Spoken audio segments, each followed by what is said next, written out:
Mind Gap Podcast.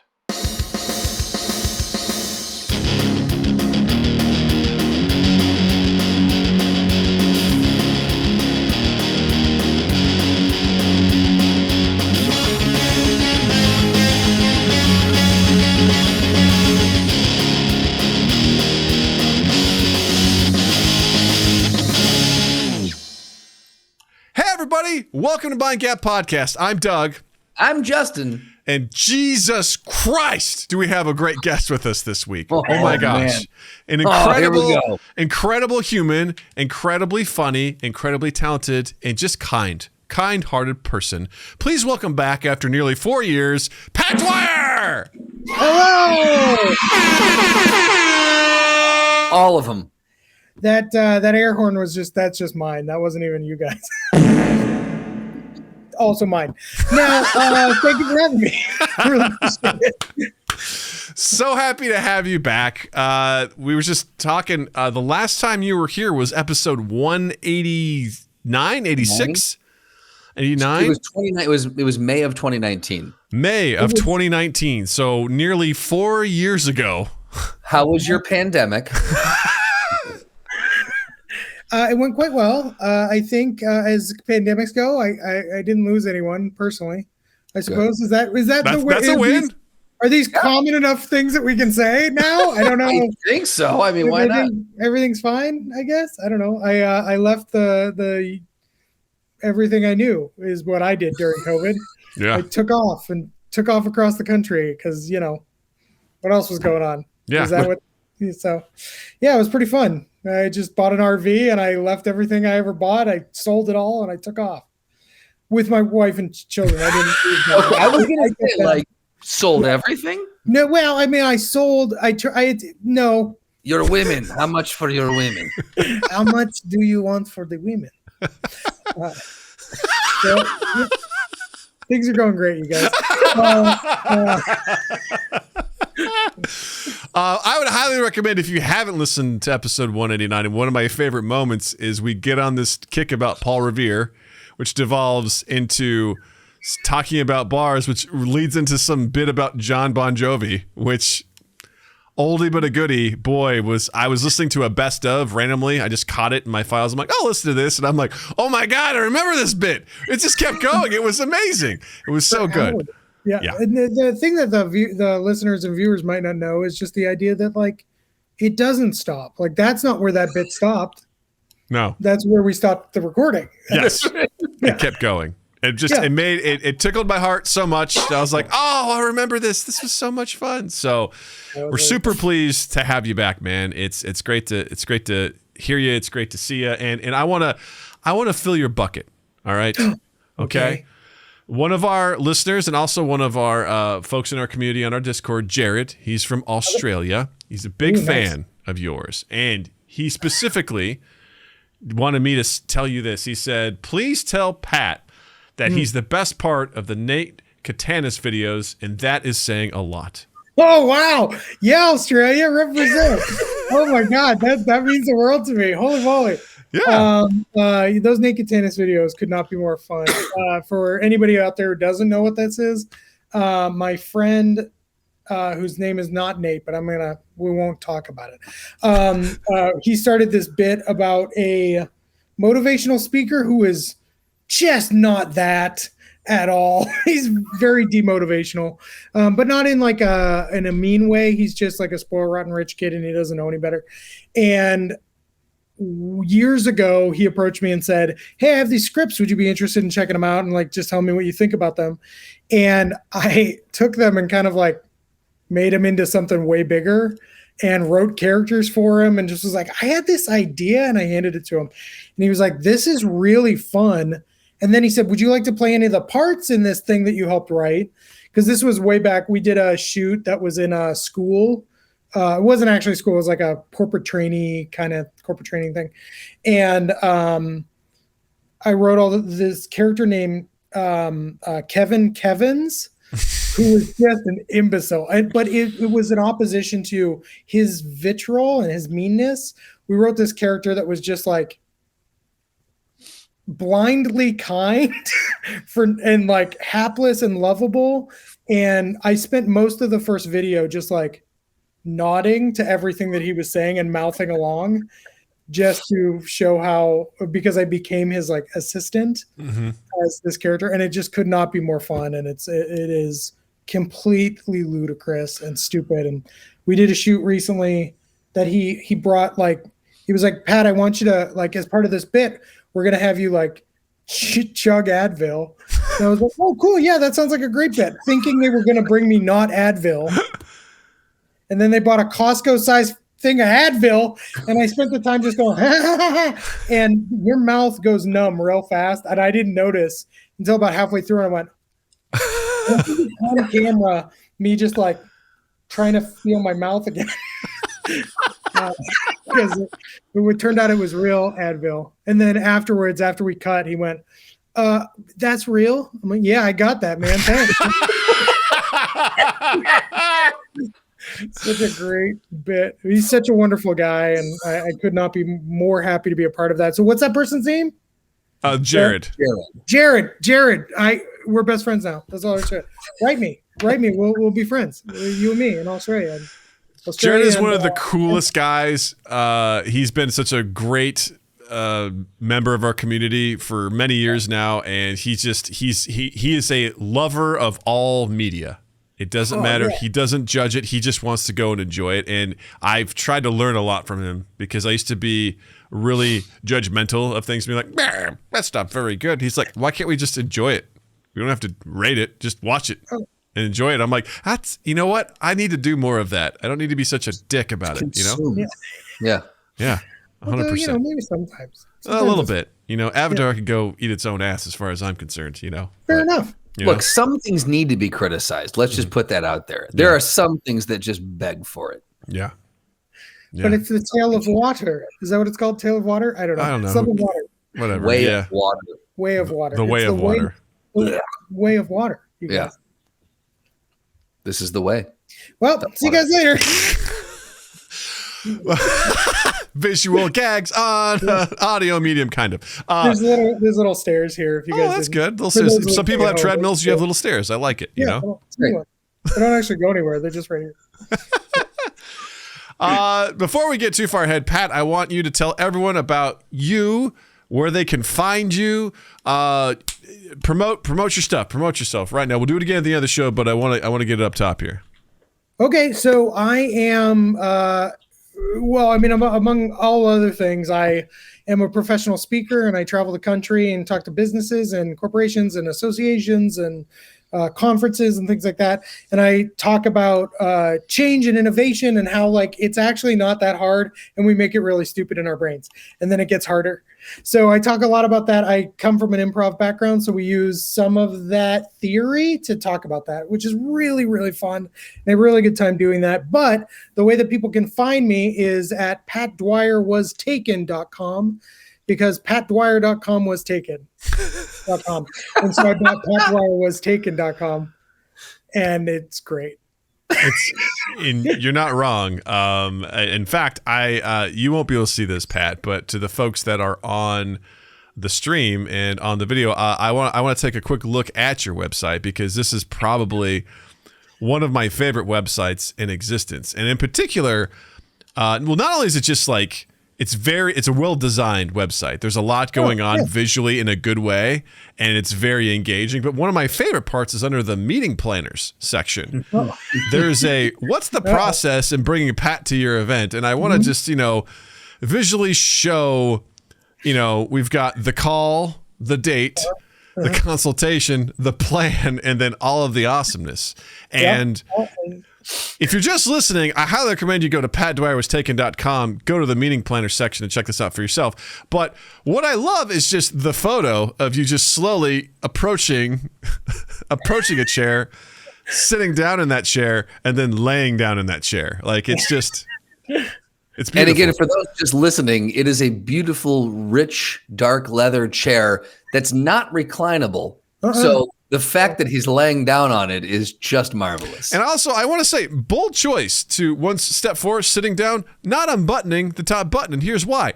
Classic decorum says you button the top button, which you've done here, right? Like you don't button both buttons. You're spot on that. Yeah, and then you sit down. It's supposed to unbutton, and Pat goes, "No, I'm not going to do that. In fact, I'm going to up it up a notch. And in episode 5, or I'm sorry, step 5, I'm going to lay down and still not unbutton it." That's a bold choice, sir. Bold choice. See, I'd like to pretend that there's some larger conversation about how I'm not quite business, but I'm not quite not. Truthfully, I forgot to unbutton the coat, and I just started doing bits. And then the photographer went, "Are you literally just going to lay in that chair?"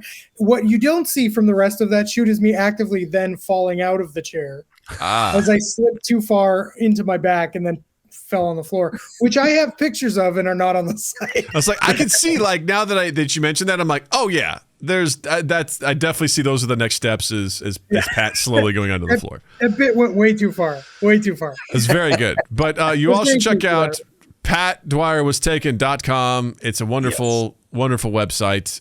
It's very good. It gives you everything you know, especially like books. You're writing books, son?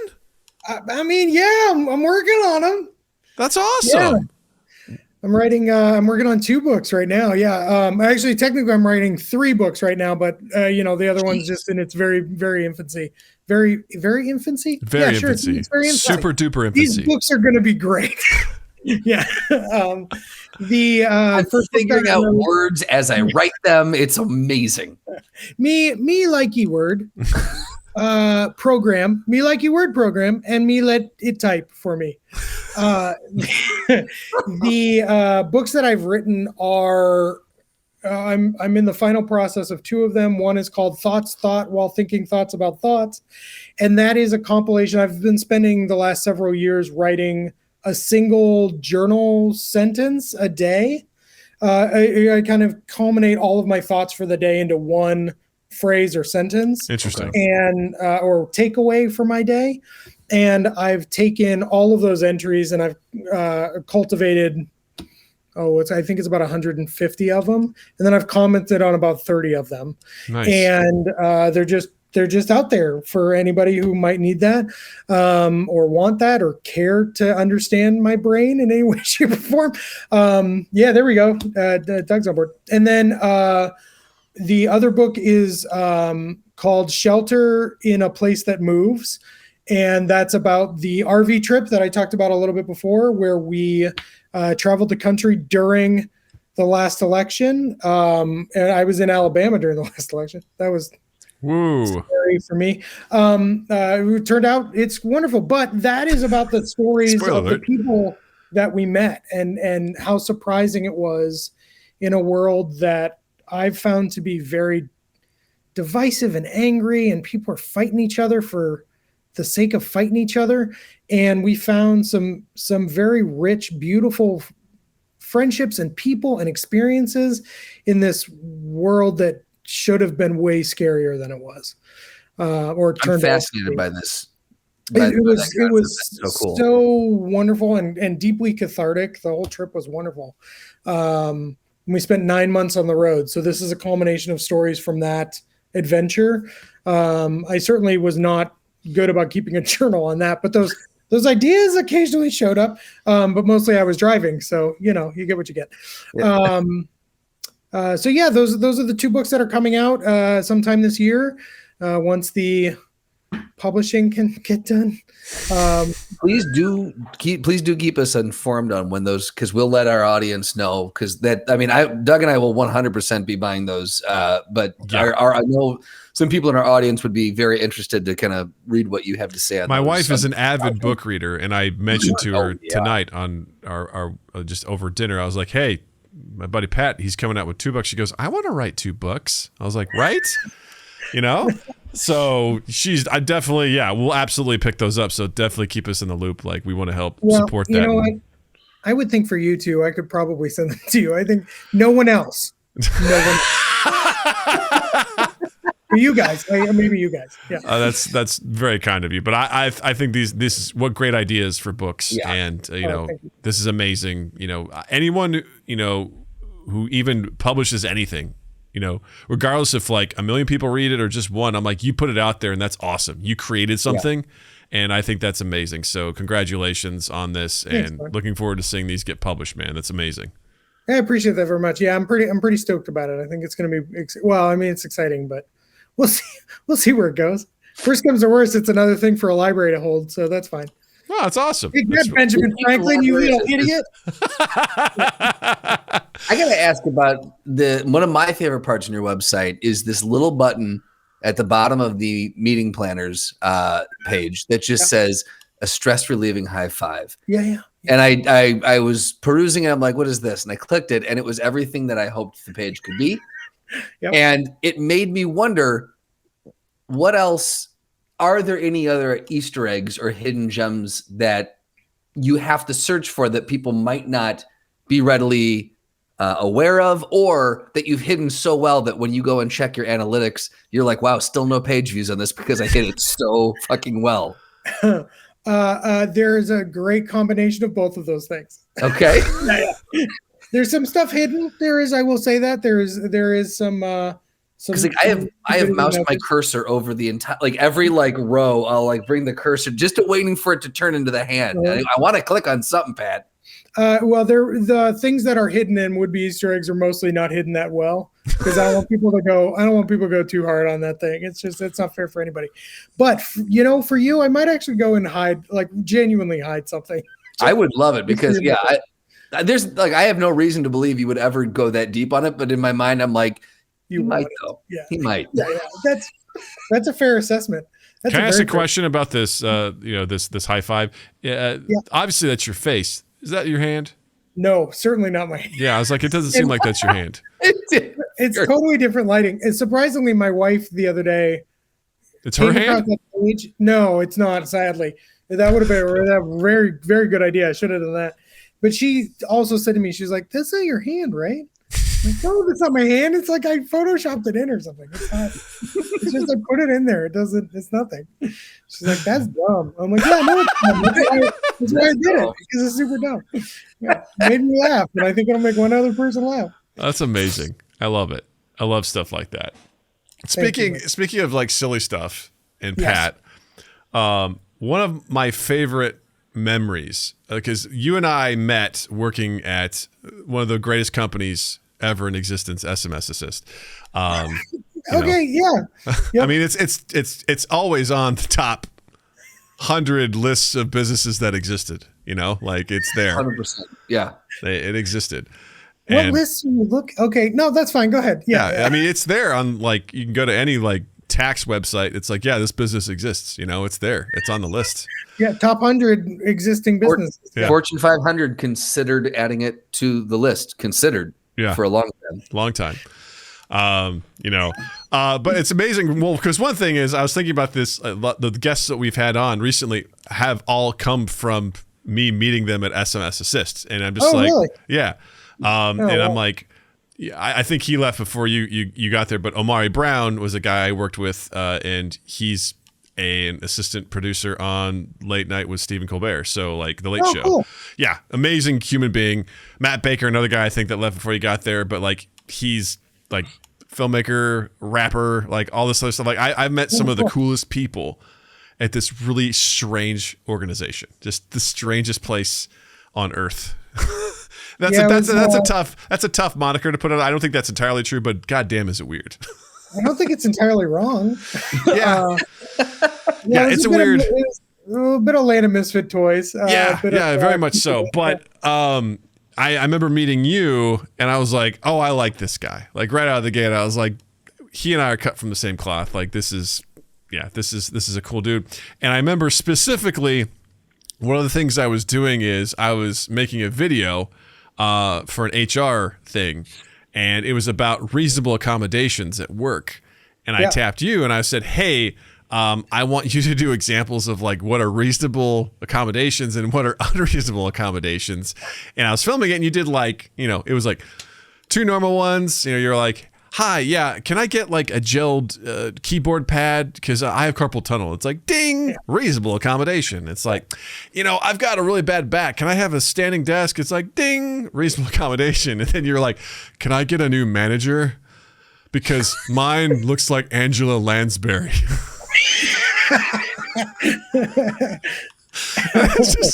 I remember I was like, oh, it's like, not a reasonable accommodation. And God, I was just like let you improvise it, and it was so much fun. They didn't let us use that for the training, unsurprisingly, which, I think would have been a fun way for people to recognize what is a reasonable accommodation at work, but Yep. Yeah, I wholeheartedy concur. Yeah. But we also got, truthfully, if we're going to really talk about that specific instance of our time in our lives, you and I were told pretty often what we were doing was probably not the right thing to be doing. Yeah. Not we were ever goofing around as much as just like, what about this stupid idea? And they'd be like, that's actually a really good stupid idea that we will not be doing. Like, Yeah. Great. Okay, cool. Thank you so much. Cool. Glad I'm here. This is great. I'm so glad. And also I look back on that, I'm like, yeah, that probably wasn't the right way to do that video. I was still kind of cutting my teeth on really what I got carte blanche early on in my carear with that sort of stuff. And I really pushed it to the limit in a lot of ways.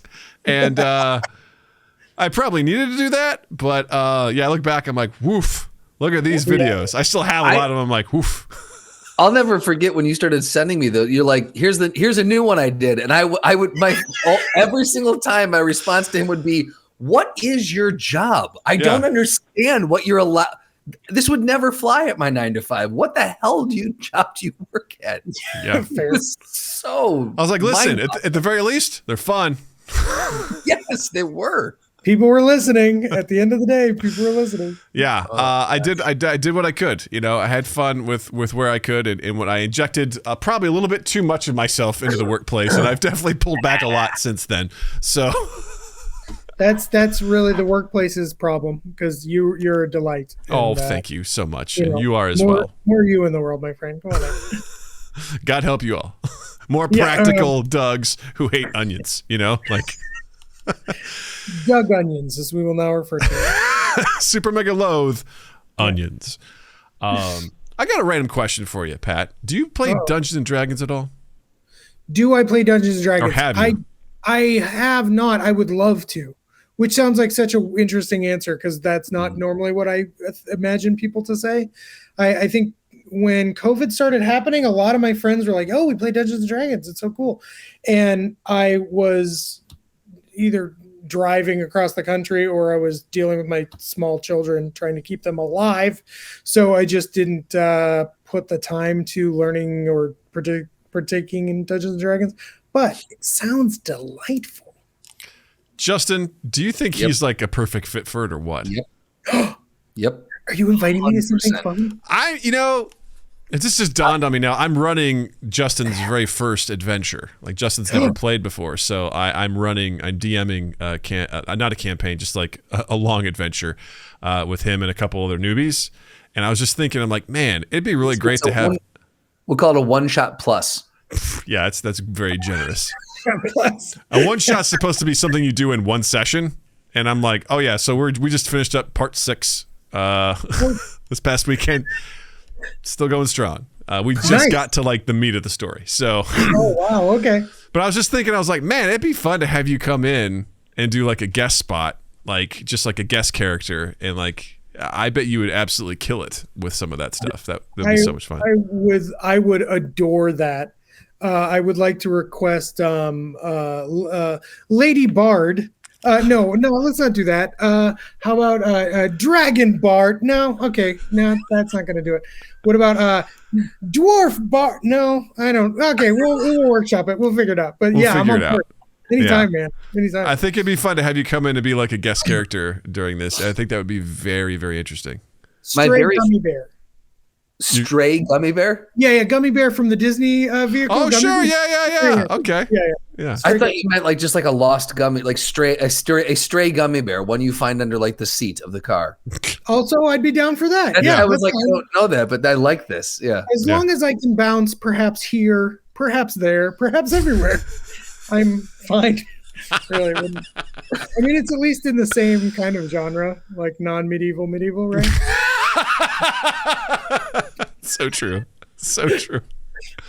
My first time ever actually like setting foot in D&D land was with Doug, and we did a guest spot on another D&D podcast. Oh, cool. They had a campaign. They were in like season 2, I think. They were just starting, they brought Doug and I in to play just these one-off characters that were there for that round or that episode, that whatever. Yeah. And it was a real nice. Again, it was very easy because there was no pressure on us to do anything. We were there to just either help move the story along or do everything we could to throw them off their game. Like that was the point of us. And I was like, oh, this is great. I don't have to make sure I'm doing it right. I just need to be here. Yeah. And so we played Rut and Root, two gremlins who were aspiring detectives.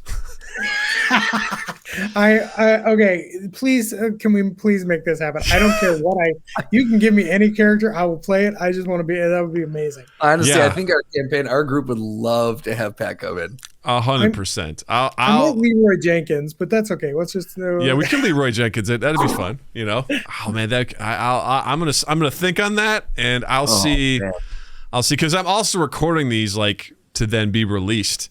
Like at a later time so that people can kind of like experience this and see what it's like. I'm going to try and add some sound design to it and some things like that. So to try and make it a little more interesting. So I'll figure this out. We should chat. I'll noodle on this and I'll get back to you. All right.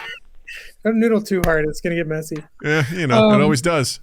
But Justin, let me, in the meantime, as we're talking about D&D and such delights, have you been to Magiquest? Have I been to what? Magiquest. Do y'all know about Magiquest? No. Oh, friends. Enlighten us. This would have been a better bit if either of you knew what it was. In Pigeon Forge?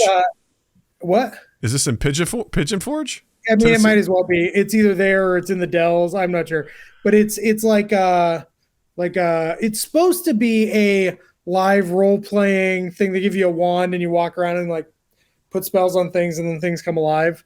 But it's like supposed to be this story is literally going to go nowhere. I can keep talking, but this is not going to go anywhere. Please. So Magiquest, just you go and you like do magic at things, not even near it, just at it, and things come alive and interact and things like that. Oh my God! There's one in Wisconsin and there's one in Pigeon Forge. That's what I'm saying. You've done the right thing. Holy shit! Yeah. Oh my God! For free plug for Magiquest. Yes. This was like the original. This is like the original Harry Potter land. Yeah, very much. Because like that's what in Universal you can like do. They've got the same thing where you buy a Harry Potter one. You can point it at things and it does things move. And you can cast magic. Yeah, except I think that's purposefully aged up and or darker than what I'm talking about. I'm talking very about, much so. Yeah. I mean, there are pictures of 3-year-olds with very large wands pointing them at colorful daisies on this website. Yeah. Yes. Yeah. Well, I mean, let's be fair. Those wands are normal size and those children are very small.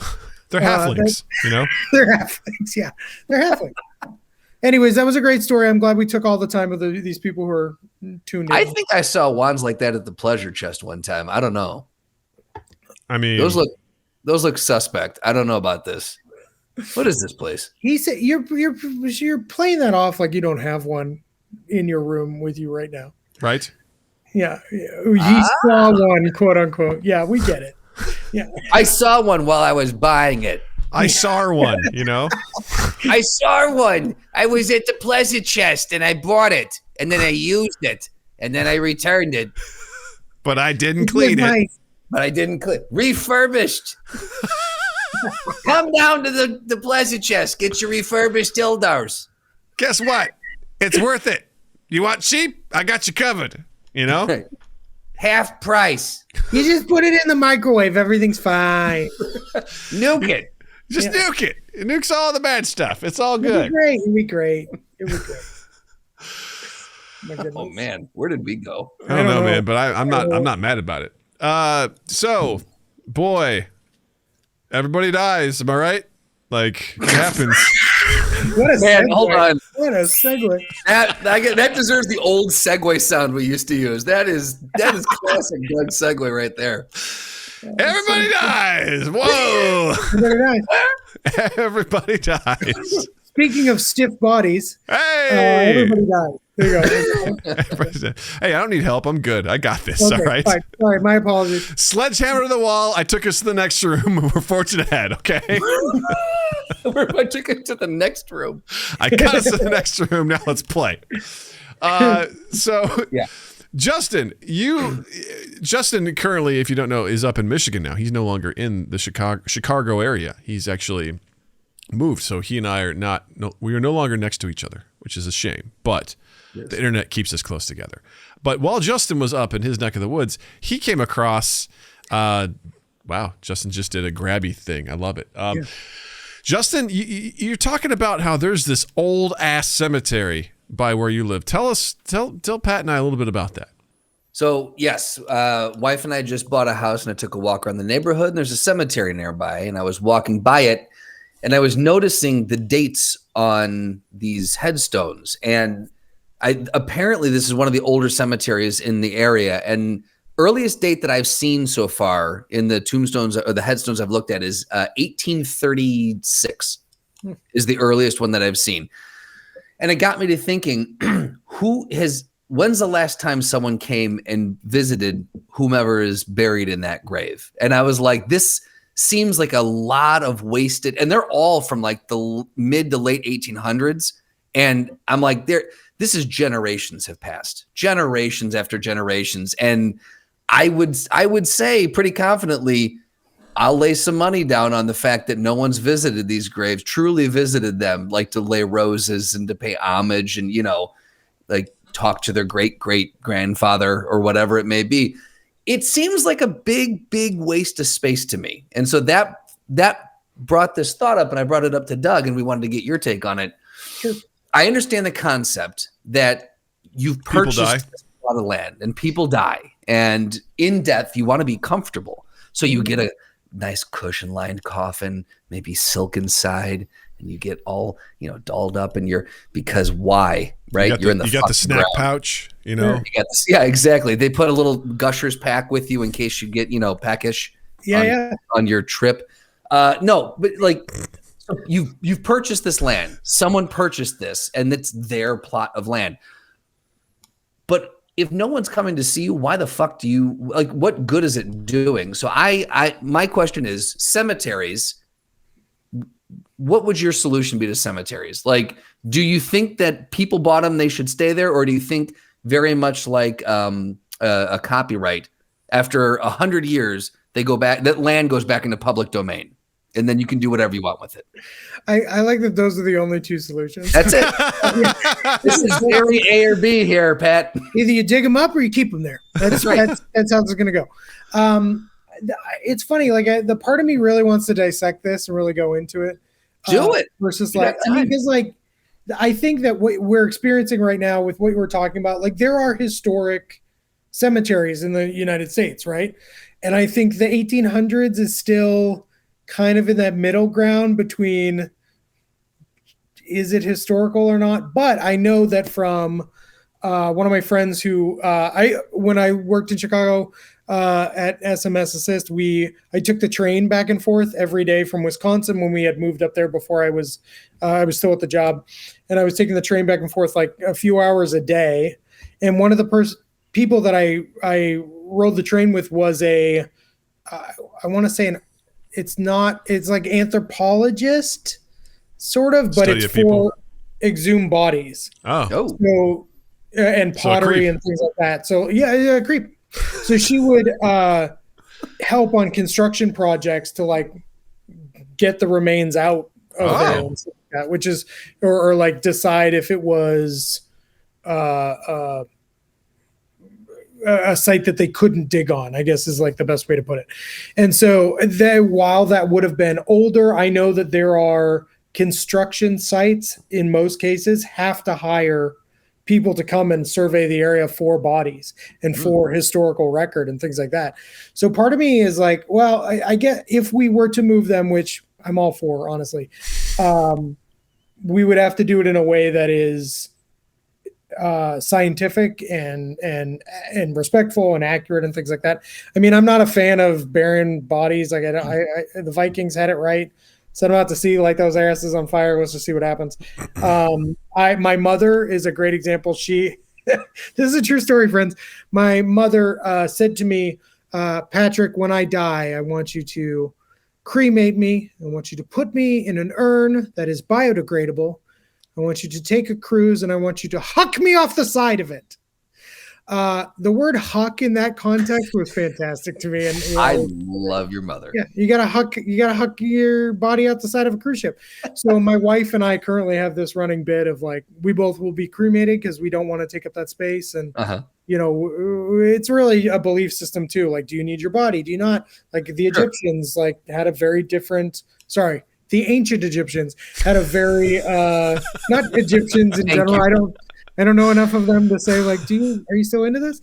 But they had a very different understanding. The Mayan, very different. Incan, very different understanding. Sure. I mean, hell, even the what is the gentleman? Maybe you can help me out. In India, there is those what are they called?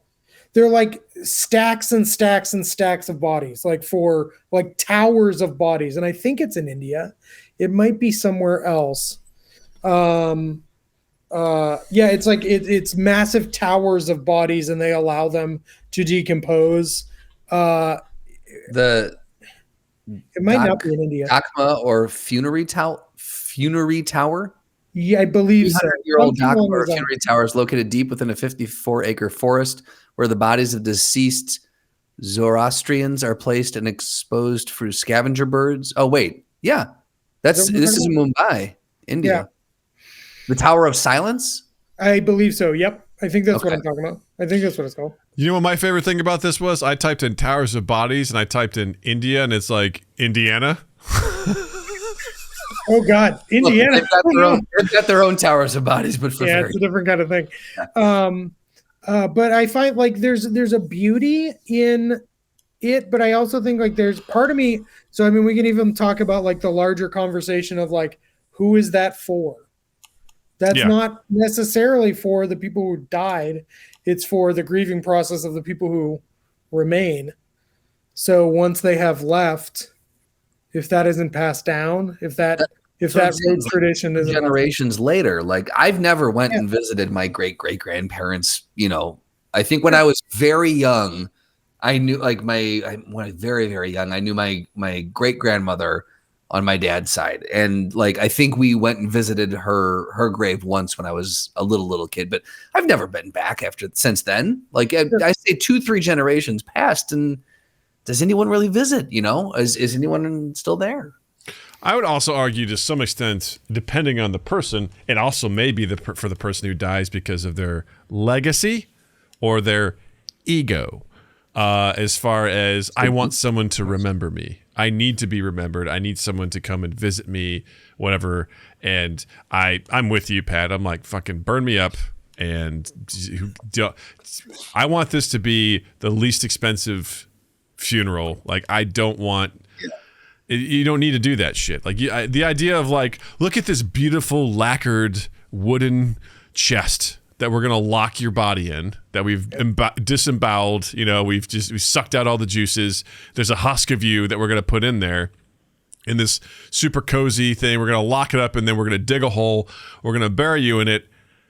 Ta-da! And we're gonna put a tombstone there. It's like, this is where you are. I'm like, don't listen. I've really gotten into privacy lately. I don't need anyone to know where I am when I'm dead. Right? Like, I don't need that Beloved shit. Father loved farts. Yeah, right? Doug Cochran. Hated onions, Like, hated onions, Doug hates stuff, like...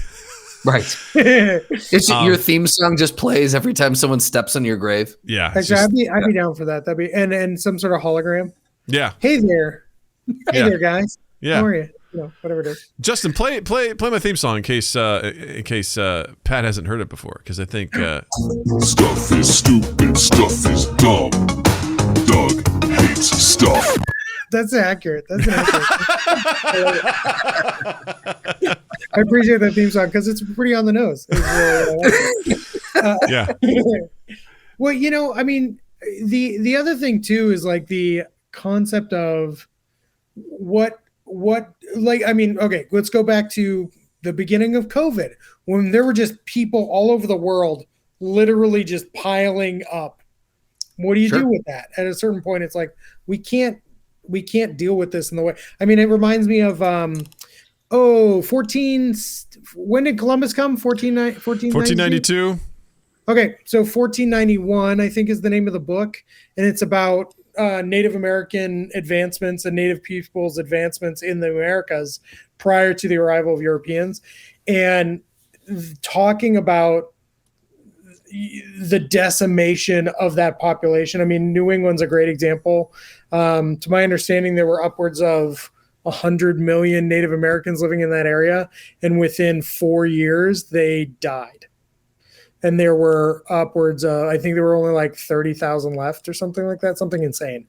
So when a lot of the Europeans arrived, a lot of the branding for savagery and things like that came from necessity of like, we're just going to put the bodies over there, because what do we do with them? I mean, we can't put them anywhere anymore. So they would walk into these villages and there'd just be like this massive pile of dead bodies off in the corner. That just became a commonplace thing because they literally just couldn't do anything with them anymore. Yeah. So it's an interesting larger cultural conversation in that instance, but also like, how do we treat dead? What do we do? Is there a reverence? I think even in all three of our like examples of what do we do for each other? I mean, there's still a sense of reverence. It's just a matter of like, is the body, the husk, the shell, revered in the way. Like, and there are religions all over the world that feel that if the body is decimated, then so is the soul. But sure, and I mean, there's an element to that where it does come down to religious too. Like, and I don't know what other religions specifically. Like, I don't think in the Catholic religion, I think you can be cremated. I don't think there's anything. I don't know what religions state that you have to be pristinely, untouched and in the ground and that, or you have to, but I know, I mean, they exist. They're around. Yeah, they're out there. They're out there somewhere. Someone believes it. Yeah. So like, but again, I would say like, if this is the cynic in me, I'm like, if no one is around who believes that anymore, is the body still staying? Does it need to stay down there? I don't know. Well, I know it's written in a lot of religion that the whole point of putting someone in the ground is for when the resurrection happens. They'll be resurrected and yada yada yada. Harry Potter flies in and Snape is a good guy. It's the religious version of walk it off. Yeah, we get exactly. It. Yeah, walk it off. Give me back. You've got the resurrection stone. You get up. You're fine.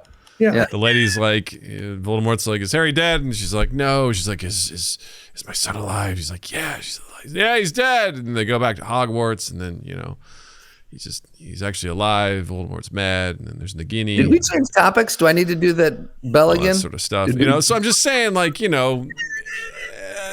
don't know. Like I again, very practical person, and I look at this as, when I zoom out to the idea of cemeteries, I look at this, I'm like, this is almost as bad as golf courses. What a waste of land, just taking up space that could be better used for something else. And not to say that, I say that with the idea that everyone has their own traditions, their own beliefs and things like that. But practically, this day and age, and this all credit goes to Justin here, buy a website, buy a domain that says like Doug Cochran is dead .RIP,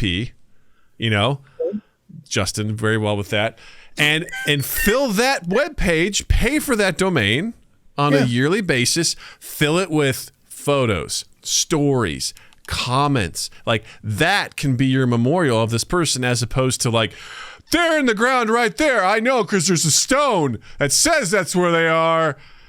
There they are. It's like, we have technology today to better memorialize people in a much greater fashion than to be like, I put him in the ground right there, and he's still there. Like, it's just it's a giant waste of space, a giant waste of money.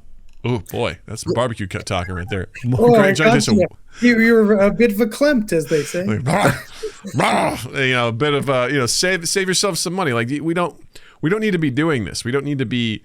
I just feel like we're doing it because we've done it.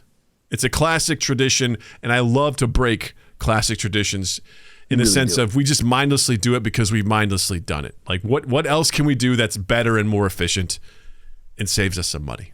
Well, Pat, to your point where you're saying like it's kind of paying homage to the individual that has been buried there, I would say like this cemetery is not wonderfully kept up. And a lot of these, when you get, over 100 years old on, 150 years old on some of these graves, a lot of these you can't even read. The stone's just been worn down to the fact where you really have to, you got to get out like a piece of paper and a crayon to figure out like what what did that say? And is that still paying homage to that person? I don't know, or homage, whatever.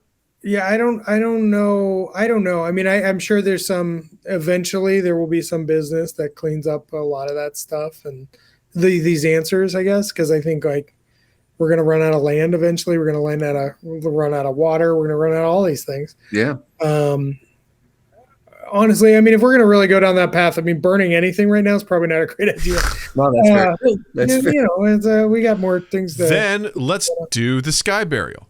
Let's do what Justin just kind of looked up. Also, what's done in. I love you're laughing because I think Justin had the same thought where I'm like, sky burial. You put them into a plane, you go about 30,000 feet in the air, and you just drop them. You just drop them out, and then. That's fair.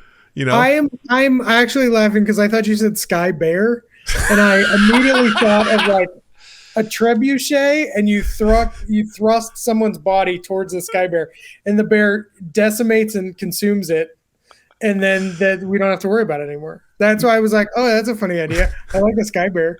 Actually, that's how I want to go now. That's it. You just. I want that. Not bad because you're giving back. You know what I mean? You're giving your body back. And that's what a sky burial is. It's done, I think, in a lot of Nepalese areas is they basically sort of like put the body into, like they disconnect the joints and things like that, and they leave it for the birds in the area to consume. And essentially they pick it clean. Everything's gone.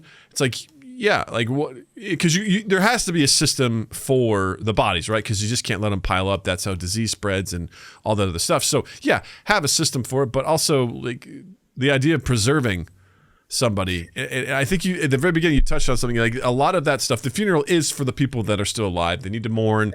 They need to come to grips with it. But and I don't know, like, is that the best way to go about it? I don't know. Like, is that just something we've done? Can we smash that tradition too?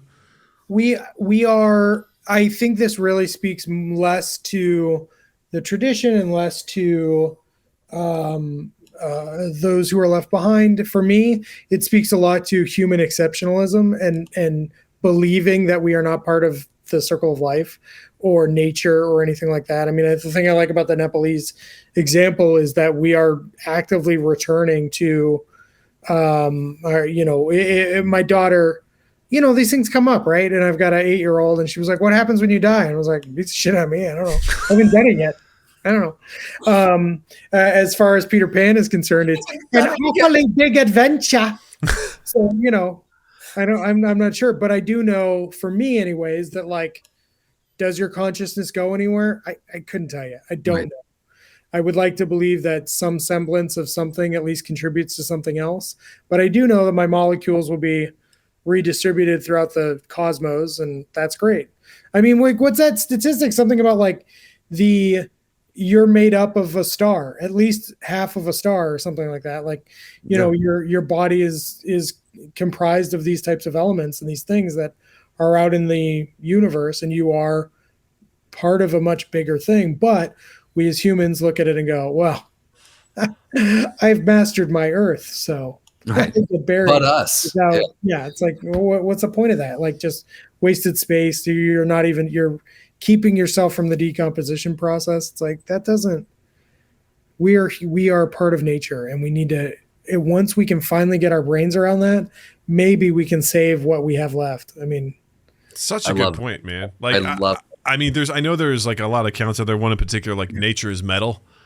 On Instagram, like, just shows you like this is what nature is. I can't get myself to really partake in it because it is brutal. Like we've watched some like Planet Earth stuff with Natalie. She's 7 and whatever, and she's like, no, run, antelope, run. I'm like, yeah, wolf is probably going to get that thing. And she's like, oh. And we both turned and we're like, listen, nature is brutal. Okay. Yep. Yeah. Like, this sucks because that thing is cute, but this wolf needs to eat. And it's going to it's going to do it, and it's unfortunate. Like that's how that's how it exists. That's what life is, and it sucks when something's adorable and gets eaten. But I don't think people shed a tear when a fucking jaguar jumps into the river and comes out with the broken spinal, like the broken neck of a fucking crocodile, and then pulls it up to a tree to eat it. People are like, whoa, that's cool. Get it? Yeah. When you see a snake grab a hold of a frog, and this frog is screaming bloody murder as the snake slowly consumes it, that's tough, but that's nature. And I think you're absolutely right, Pat, in that we somehow have put ourselves above this chain of events, because we've evolved and we've done these things where we now think we have some sort of power over our environment when we're still a part of this vital chain. And at any given time, and you see that regularly as people are like, I'm going camping.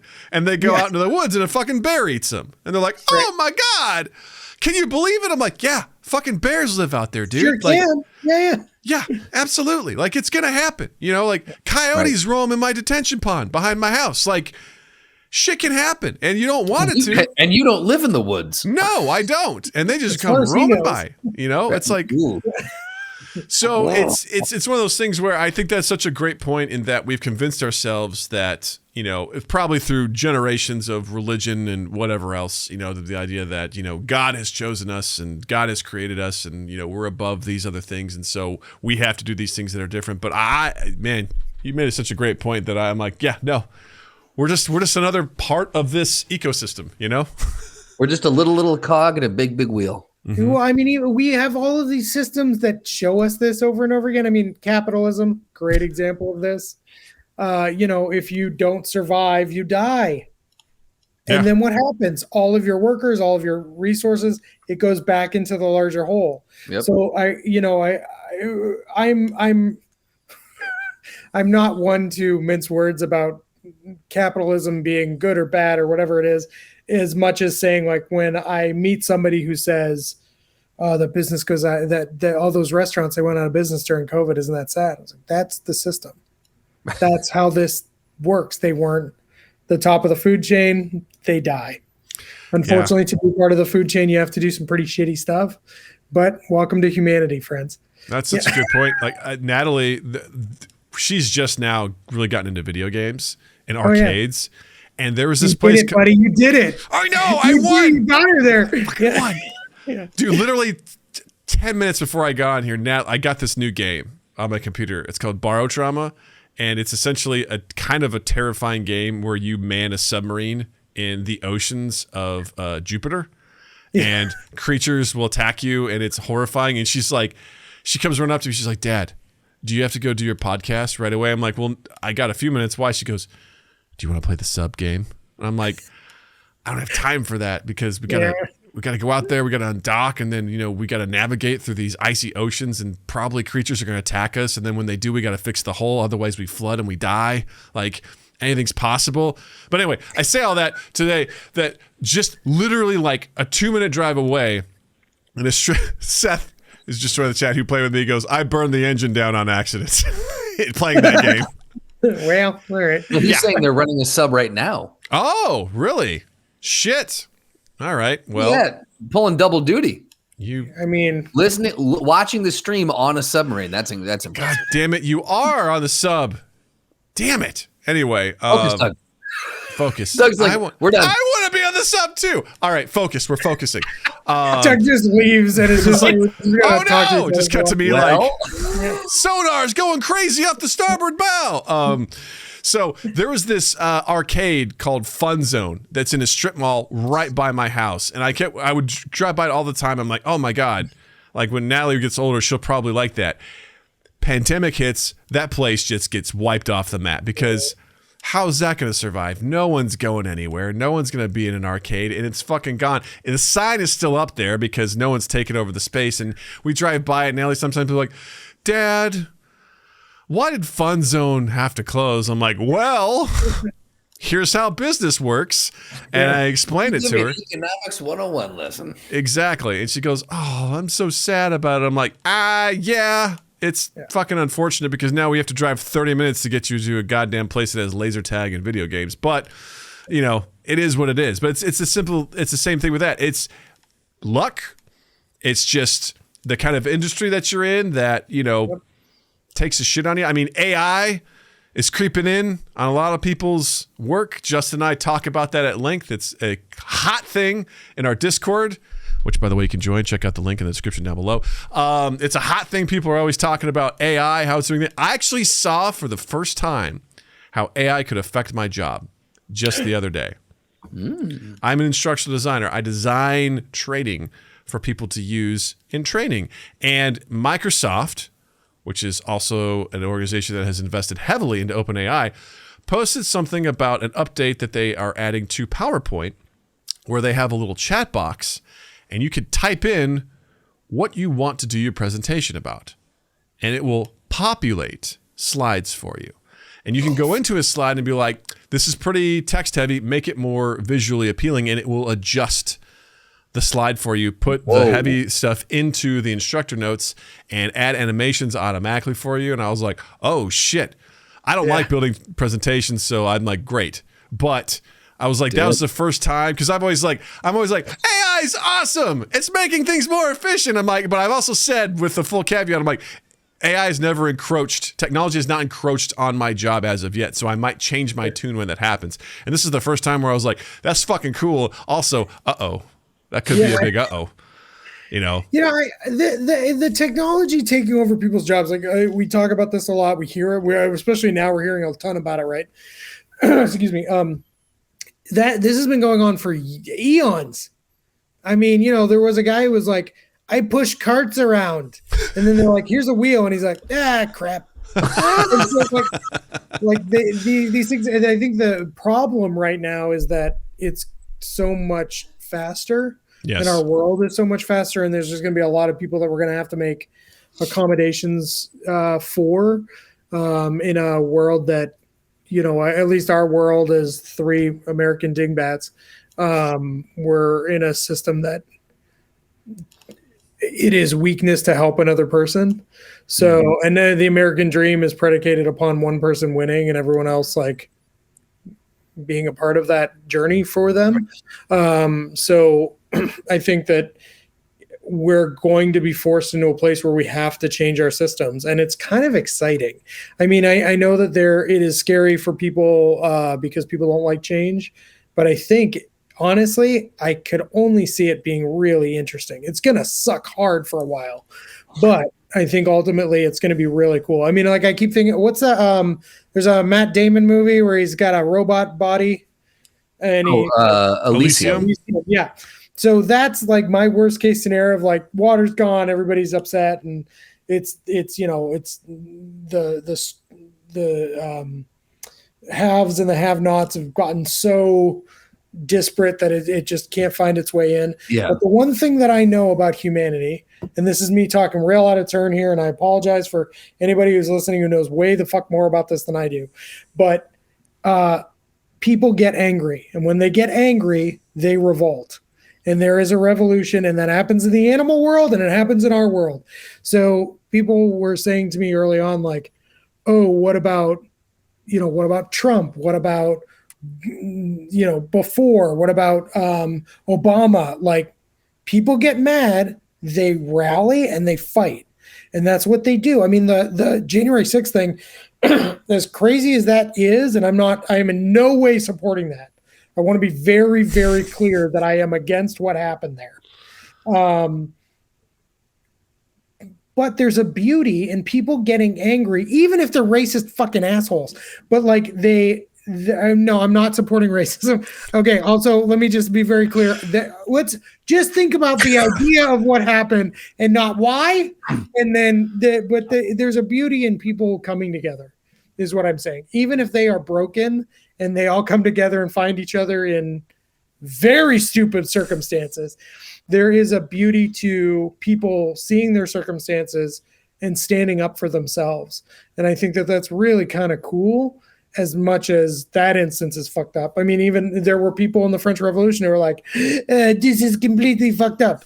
There's you can look at Iran right now, with the people that are protesting against their government for the murder of young woman who wasn't wearing her hijab and things like that, and it continues to this day. It's reigniting. It's kind of went out, but then they're impressing and people are coming together even at risk of great peril, great torture. They're just like, hey, fuck you, like Yeah, look at the other side of the coin during the pandemic when the George Floyd thing happened. I mean, on the opposite side of the aisle, it was like, okay, we're done with this now. Yeah.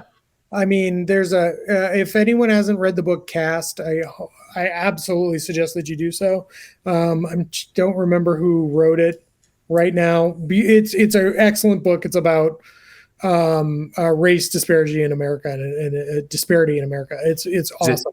Cast: The Origins of Our Discontents. Yes, The Origin of Our Discontents. Yeah, it's a phenomenal book. But that having been said, it's talking about that place where like there's a nuance to race in this country and race in general that's like, will we ever get out of that situation because of the systems that are built? Will we ever get out of it just because of the culture that we've built?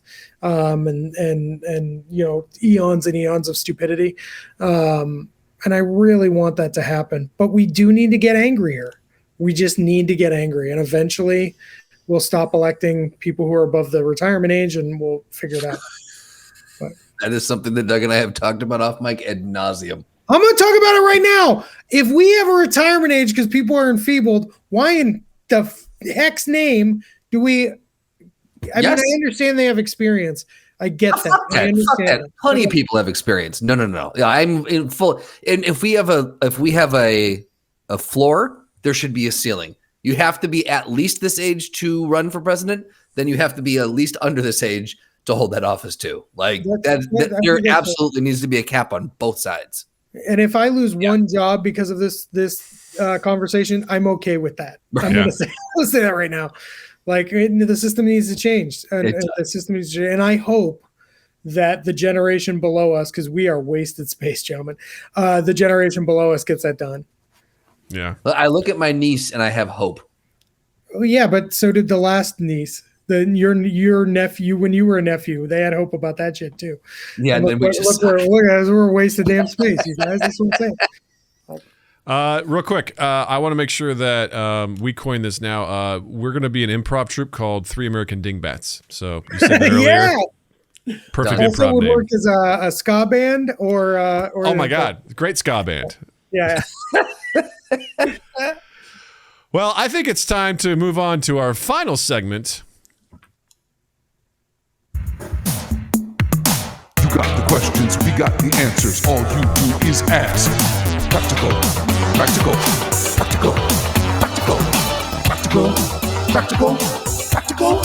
Ask Practical Doug.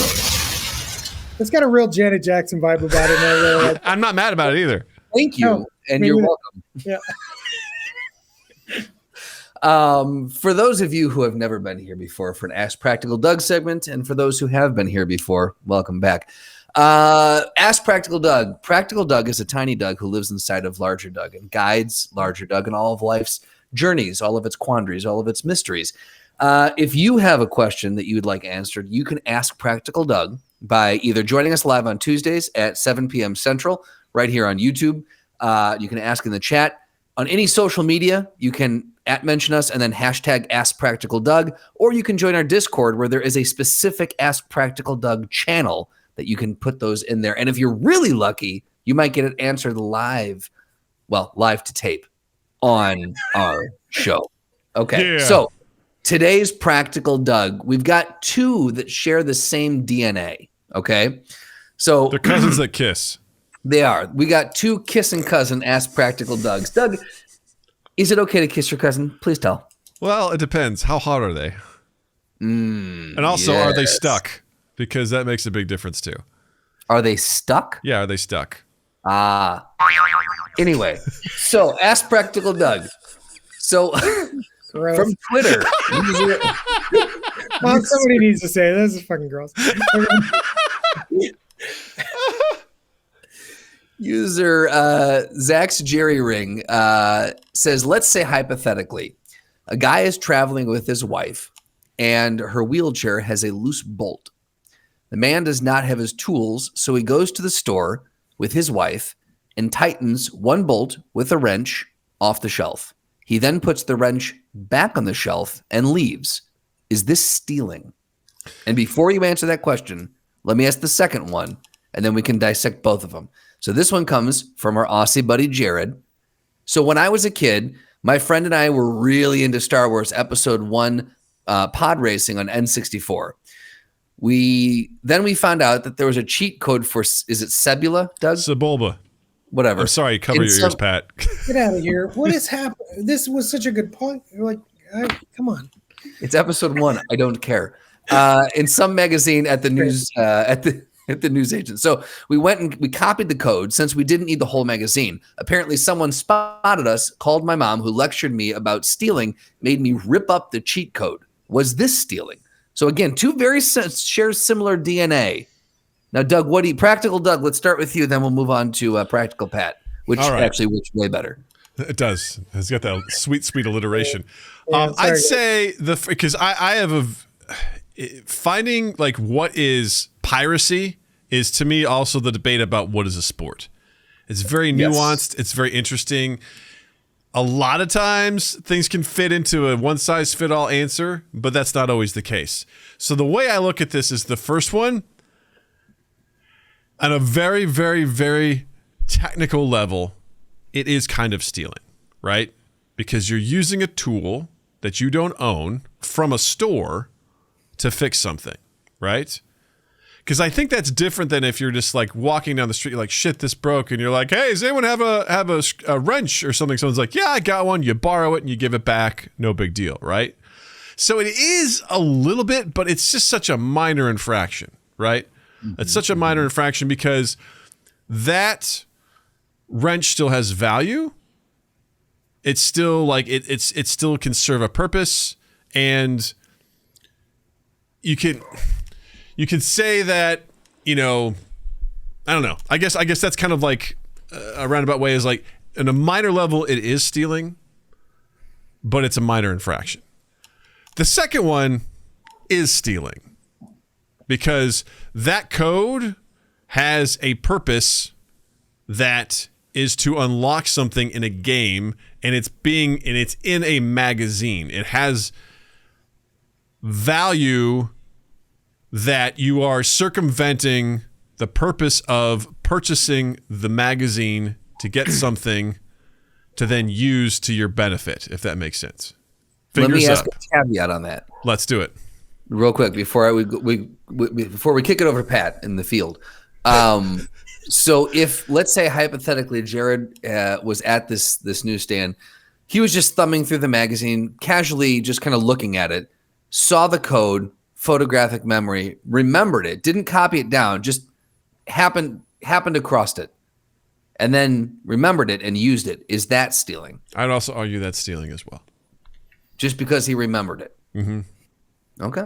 Because that's locked behind a paywall, No, like it's just sitting on the stand. It's not even in plastic like the titty magazines are. It should be.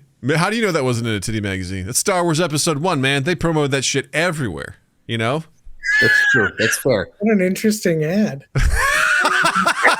In the middle of this, it's like, hey, check out pod racing on the N64. 12-year-olds. This fold out is not what I thought it would be.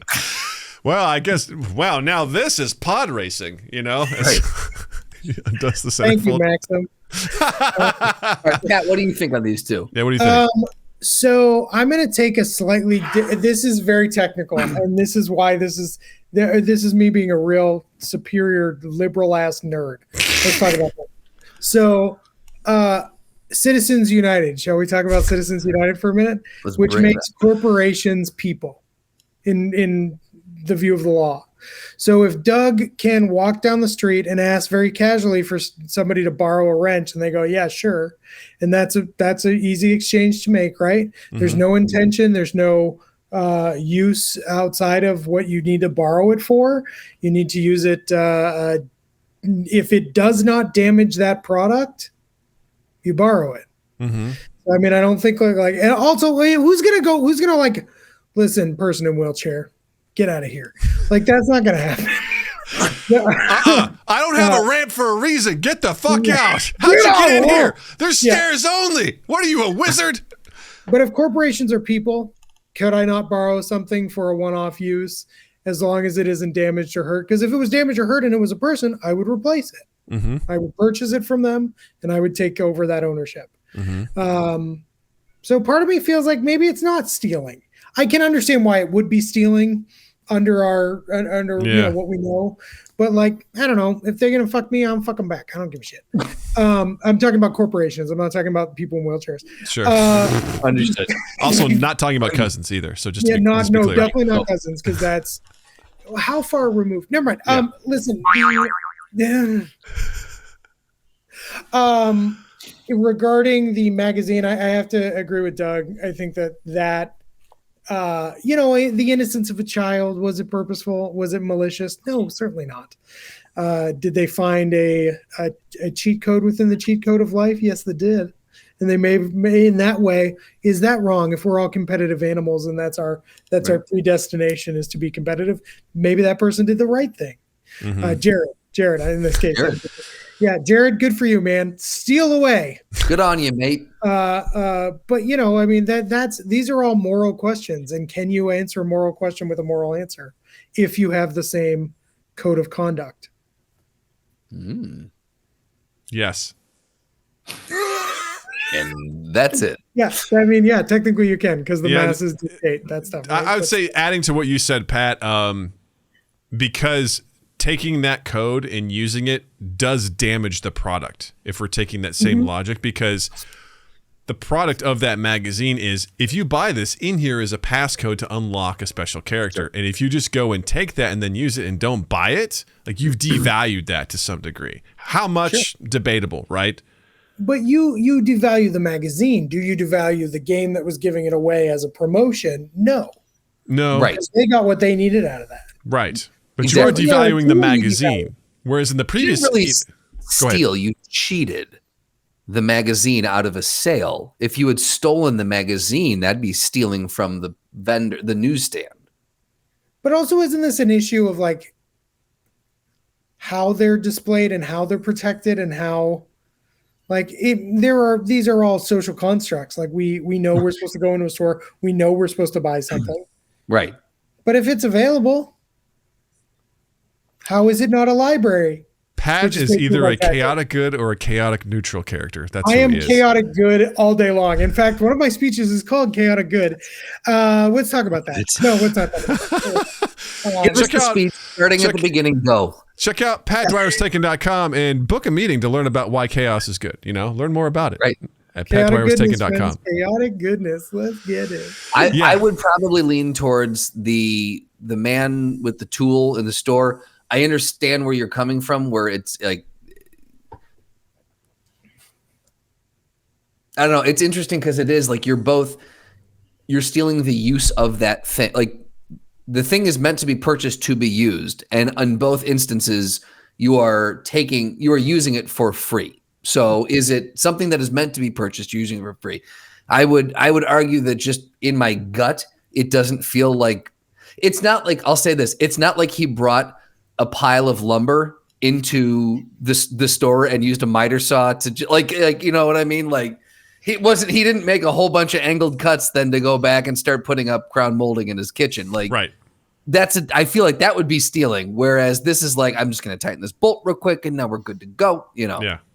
Yeah. But to be clear, Menards and some Home Depots and things like that, they have saws out back. You can literally just go use them for your own purposes. That's true. I found that out when I was in the RV. Saws off the shelf and plug them in and actually use them. Okay, fine. That part. Yeah. Or going into one of those places and taking a shit in a toilet that's not, hooked up. That's not hooked up. Yeah. Yeah. I mean, that's kind of stealing to some degree, right? A little bit, yeah. Yeah, is it stealing or is it giving? I mean, you're stealing by giving is what it is, I'm not taking anything. Listen, you're committing some sort of moral crime. We can all agree on that. Wait, but you can clean that. That's not damage to that. That's just inconvenience. Like you can clean that and Listen, then resell it. when I buy a brand new toilet, there's an expectation that it's sportsman. never been used. It's never been shit in before. So if it has How been, do you think they test their product? Come on now. yeah, okay, Like, somebody tested that thing. yeah, Right. not that specific one. You don't know that. They might be in the factory and it's like, Carl, come here. Yeah, I mean, Yes, boss. I just had Taco Bell. when your undies say inspected by 54, that's a test process. Like that man puts some drawers on and takes them back. It's like, yeah, those are all right. And then takes them back off. He does some sumo squats in them. You know, it's just so like, good. Yeah, like this is, yeah, okay, no, these stretch great. And then they put their number, they take them off, they put their number in and they go, cool, no streaks. And then they fold them up and put them in the packet. Have I misunderstood what I dang, do? you just learned You something new understood about the retail industry, you know, like how we try stuff out, you know? He's Yeah. just, yeah. No, I'm with you. I think, Wait. So hold on. Speaking of retail industry, that just dawned on me. How come I can go to a store and try on clothes to make sure it's right, but that person can't go in and try the wrench to make sure it's right? Ooh. We're assuming that person didn't make the conversation in their head or the decision that wrench wasn't quite right. or they didn't need a wrench in perpetuity. They just needed one wrench real quick to tighten. You mean to tell me that bolt's not going to come loose again? Maybe they were like, this worked, but it's not really. Maybe what I'm they have a looking wrench at home, but they're not at home right now, and they need to do this so that their wife doesn't fall out of their chair. It's a safety concern, you know. There's no safety concern with unlocking Sebulba. Well, we should really get the real brass tacks. Jared is a terrible person. I mean, And, yeah, that's what I think we're all agreeing to. Sorry, Jared, you're out, man. he was raised when I said all that nice things earlier. He was raised by about you, huntsman spiders. So I mean, what do you want from him? You know. Come on now, that sounds amazing. Justin just threw up a little bit in his mouth. I'm done with this segment. Deep side, he was just like, when he heard that, he just like wasn't like here it. for it. Is that a sky bear? He's like, it's hungry. Fire one. He's ready. Bye, Grandma. See ya. It's just.